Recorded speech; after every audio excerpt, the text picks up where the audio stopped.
सर्वमंगल मांगल्ये शिवे सर्वार्थ साधिके शरण्ये त्र्यंबके गौरी नारायणी नमोस्तुते। जय माता दी।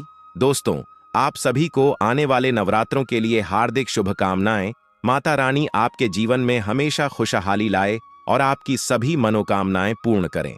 भक्तों, चैत्र नवरात्र की शुरुआत चैत्र महीने के शुक्ल पक्ष की प्रतिपदा तिथि से होती है, जिसका समापन नवमी के दिन किया जाता है।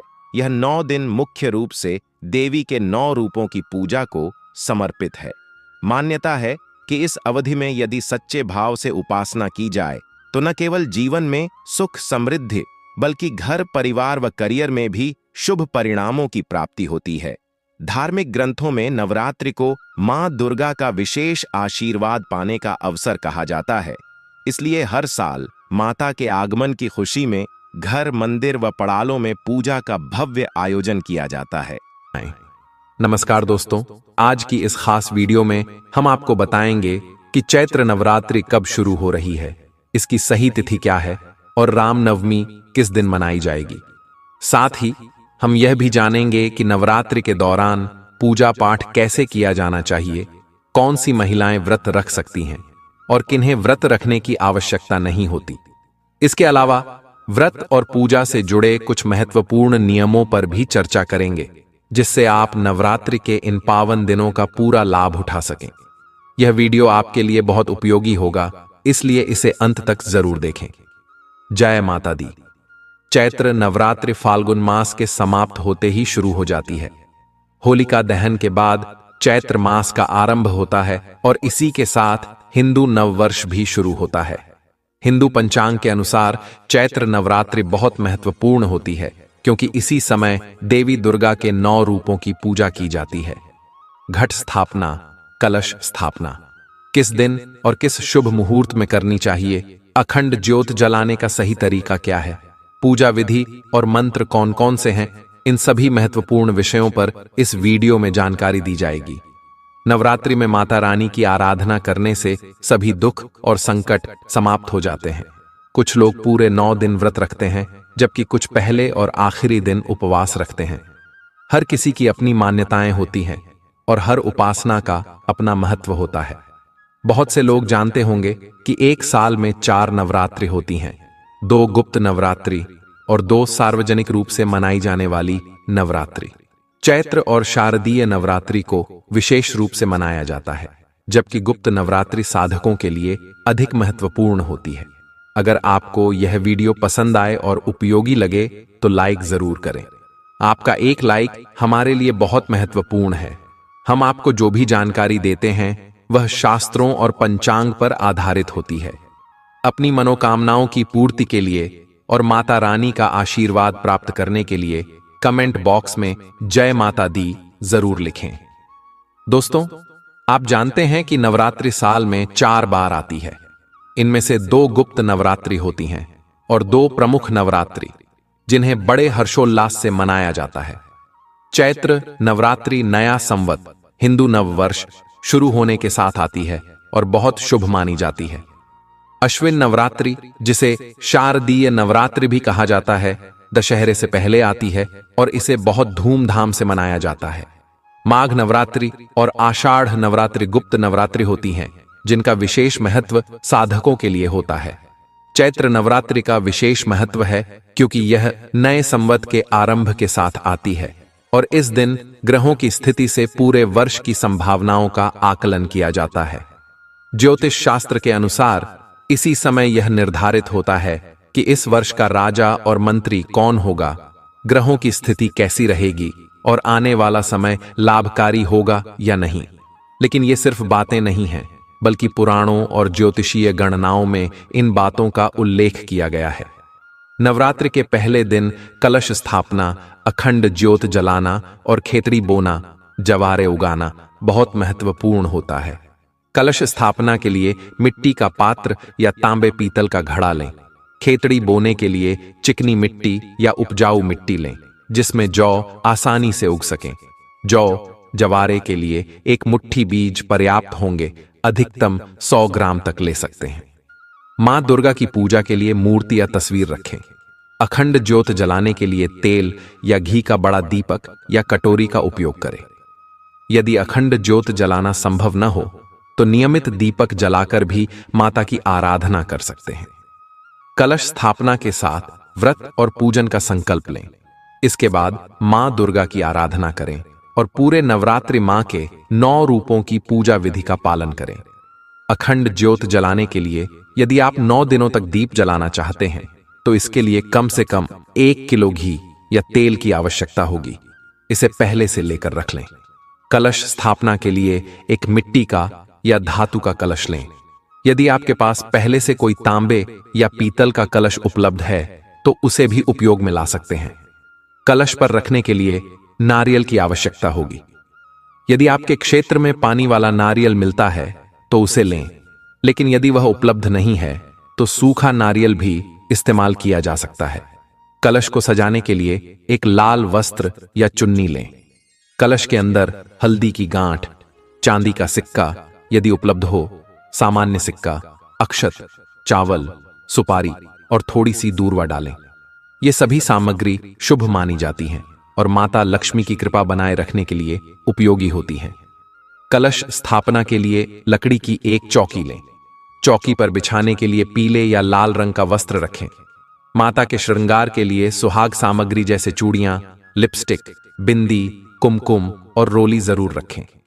पूजा सामग्री में रोली, मौली, इलायची, धूप, दीप और भोग के लिए मिठाई या फल रखें। यदि संभव हो तो ड्राई फ्रूट भी ले सकते हैं। अखंड ज्योत जलाने के लिए दीपक, बाती और पर्याप्त तेल या घी पहले से तैयार रखें। पूजा के लिए बैठने से पहले एक तांबे या पीतल का लोटा लें। उसमें पहले गंगा जल डालें और फिर शुद्ध जल से भर लें। अब पूजन विधि की ओर बढ़ें। सबसे पहले पूजा स्थल का शुद्धिकरण करें। पूर्व दिशा की ओर मुख करके बैठें और पूजा स्थल पर हल्का जल छिड़कें ताकि स्थान शुद्ध हो जाए। जो भी सामग्री आपने पूजा के लिए इकट्ठा की है उसका भी शुद्धिकरण करें ताकि पूजा पूरी श्रद्धा और पवित्रता के साथ संपन्न हो सके। जहां पूजा करनी है वहां जल और पुष्प छिड़ककर शुद्धिकरण करना है और मंत्रों का उच्चारण करना है। इस प्रकार आप पूजा स्थल को पवित्र कर लेंगे। जब स्थान और सामग्री शुद्ध हो जाए तो माता की चौकी लगाइए। चौकी पर सफेद या पीला वस्त्र बिछाइए। यदि चौकी उपलब्ध नहीं है तो जिस स्थान पर पूजा करने वाले हैं वहां उचित व्यवस्था करें। अब सबसे पहले माता की तस्वीर या मूर्ति को वहां स्थापित करें। माता को विराजमान करने के लिए अक्षत लेकर उनका आसन बनाएं और फिर तस्वीर या प्रतिमा को वहां रख दें। इसके बाद जो जवारे, जौ बोने वाले हैं उन्हें 1 या 2 घंटे पहले पानी में भिगोकर निकाल लें। मिट्टी के पात्र को अच्छे से धोकर शुद्ध करें। उसमें रेत डालें और फिर जौ डालें। जौ डालने के बाद उस पर हल्की सी मिट्टी की परत डालें। माता की दाहिनी ओर इस पात्र को रखें। इसके ऊपर यदि चाहें तो कलश रख सकते हैं या फिर अलग से भी कलश स्थापना कर सकते हैं। यदि अलग से कलश स्थापित कर रहे हैं तो पहले उसके नीचे चावल या गेहूं रखें और फिर उस पर कलश स्थापित करें। कलश में गंगा जल डालें और उसमें हल्दी की गांठ, साबुत हल्दी, 1 रुपए का सिक्का या चांदी का सिक्का, कमल गट्टे यदि उपलब्ध हों, सुपारी और दूर्वा डालें। सुपारी और सिक्का डालना आवश्यक है। बाकी सामग्री न होने पर भी कोई समस्या नहीं है। अब कलश को ढक दें और उस पर थोड़ा सा अक्षत डालें। फिर उसके ऊपर नारियल स्थापित करें। नारियल के ऊपर चुनरी लपेटें या फिर यदि चुनरी उपलब्ध न हो तो कलावा या सफेद धागा लपेट सकते हैं। नारियल को कलश के ऊपर इस प्रकार रखें कि उसका मुख आपकी ओर रहे। अब अखंड ज्योत जलाने की तैयारी करें।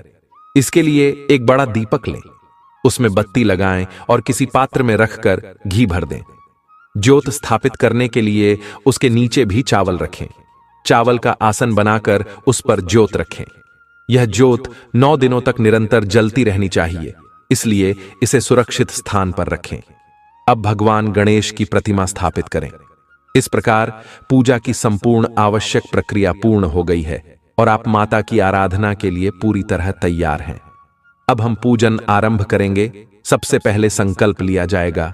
संकल्प से पहले जल से शुद्धिकरण किया जाएगा। आप आसन पर बैठें, अपने हाथ पृथ्वी पर लगाएं और माता पृथ्वी से प्रार्थना करें। यदि आप विवाहित हैं और संभव हो तो पति पत्नी साथ में पूजा करें। अब जल से आचमन करें, सीधे हाथ में जल लें और सामग्री के साथ एक दीप प्रज्वलित करें। यदि संभव हो तो अखंड ज्योति जलाएं। नवरात्रि में अखंड ज्योति का विशेष महत्व होता है। यदि आप पूजा या व्रत न भी करें लेकिन माता के लिए 9 दिनों तक अखंड ज्योति जलाते हैं तो आपकी मनोकामना पूर्ण हो सकती है और माता का आशीर्वाद प्राप्त होगा। अब व्रत का संकल्प लिया जाएगा। संकल्प के लिए सीधे हाथ में जल अक्षत और 1 रुपए का सिक्का लें। 3 बार ओम श्री विष्णु श्री विष्णु बोलें। फिर अपना नाम, गोत्र, जिस स्थान पर बैठकर संकल्प कर रहे हैं उसका पता, घर नंबर, क्षेत्र, शहर और तिथि चैत्र माह शुक्ल पक्ष का उल्लेख करें। संकल्प में यह बोलें कि आप चैत्र नवरात्रि स्थापना अखंड ज्योत स्थापना व्रत पूजन कर रहे हैं और इसे माता के चरणों में अर्पित कर रहे हैं। संकल्प में जो भी पूजा कर रहे हैं उसका स्पष्ट वर्णन करें। संकल्प एक महत्वपूर्ण प्रक्रिया है, इसके बिना पूजन का पूर्ण फल नहीं मिलता है। संकल्प यह सुनिश्चित करता है कि आप कौन हैं, कहां बैठे हैं, किस गोत्र से हैं और किस उद्देश्य से पूजा कर रहे हैं। संकल्प पूरा होने के बाद अब पूजन आरंभ किया जाएगा। सबसे पहले गणेश जी का पूजन होगा। गणेश जी का आवाहन करें और बोलें, जय गणेश जी महाराज की जय। इसके बाद गणेश जी की पूजा करें। गणेश जी को आसन अर्पित करें। आसन के लिए अक्षत चढ़ाएं और जल अर्पित करें। गणेश जी के सामने एक कटोरी रख दें और वहां एक पत्ते पर जल अर्पित करें। इसके बाद गणेश जी को रोली और कुमकुम से तिलक लगाएं, धूप दिखाएं और फूलों की माला अर्पित करें। गणेश जी को लड्डू अत्यंत प्रिय हैं, इसलिए उन्हें लड्डू का भोग अवश्य लगाएं। इस प्रकार गणेश जी की पूजा संपन्न होगी। इसके बाद माता का पूजन और पाठ करना है। पूर्ण श्रद्धा भाव से नवरात्रि का व्रत महिलाएं रखती हैं, लेकिन पुरुष भी व्रत रख सकते हैं। नवरात्रि के व्रत में फलाहार किया जा सकता है। कुछ लोग निर्जला व्रत भी रखते हैं। यह आपकी श्रद्धा पर निर्भर करता है। व्रत के दौरान सात्विकता का पालन करना आवश्यक है।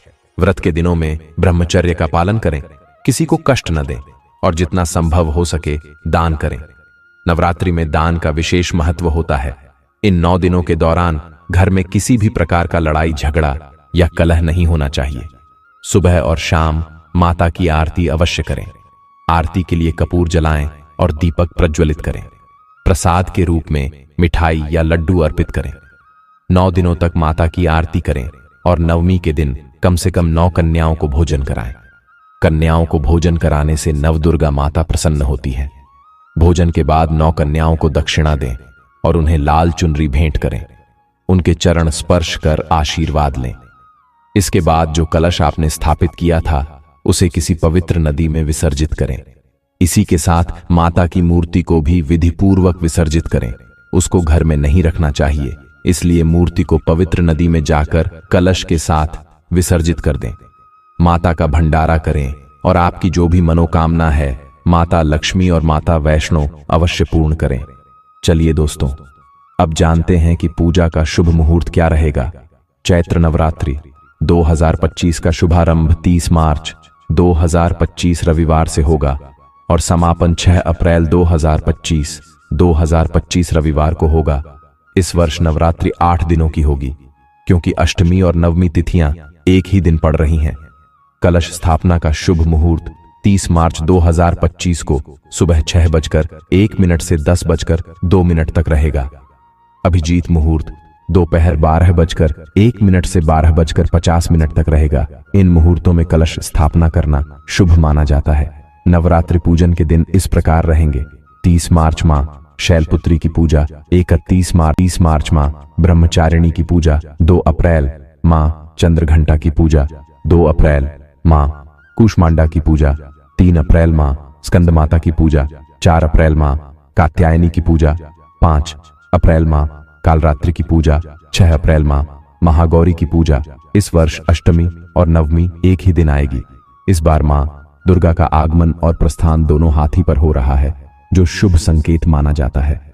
हाथी पर मां के आगमन से धन और धान्य में वृद्धि होती है। नवरात्रि के दौरान मां दुर्गा के 9 स्वरूपों की पूजा करने से भक्तों की मनोकामनाएं पूर्ण होती हैं। भक्तों, इन 9 दिनों में माता रानी की विशेष पूजा अर्चना होती है और नवरात्रों के इन 9 दिनों में कुछ कार्य ऐसे हैं जिन्हें बिल्कुल भी नहीं करना चाहिए। वरना माता रानी नाराज हो सकती है। ज्योतिष शास्त्र के अनुसार अगर नवरात्रों में माता रानी की अखंड ज्योति जला रहे हैं तो इन दिनों घर खाली छोड़कर नहीं जाएं। व्रत रखने वाले लोगों को बेल्ट, चप्पल, जूते, बैग जैसी चमड़े की चीजों का इस्तेमाल नहीं करना चाहिए। नवरात्रों में व्रत वाले दिन नींबू नहीं काटना चाहिए। नवरात्रों के 9 दिनों में तामसिक भोजन प्याज, लहसुन, मांस, मछली और शराब आदि का सेवन भूलकर भी नहीं करना चाहिए। दोस्तों, नवरात्रों के इन 9 दिन का व्रत रखने वालों को गंदे और बिना धुले कपड़े नहीं पहनने चाहिए। दोस्तों, इन पावन 9 दिनों में मां की कृपा से आपके सभी कष्ट दूर होंगे और आपकी मनोकामनाएं अवश्य पूर्ण होंगी। हमें कमेंट में जरूर बताएं कि यह जानकारी आपको कैसी लगी और अपनी भक्ति के भाव साझा करें। जय माता रानी, जय माता लक्ष्मी, जय माता वैष्णो, जय माता दुर्गा। मां आपकी हर मनोकामना पूरी करें। यदि आप हमारे चैनल पर नए हैं तो सब्सक्राइब करना न भूलें ताकि आपको इसी तरह की धार्मिक और ज्ञानवर्धक जानकारियां मिलती रहें। वीडियो को अंत तक देखने के लिए आपका बहुत बहुत धन्यवाद। फिर मिलेंगे एक नई जानकारी के साथ। तब तक के लिए नमस्कार।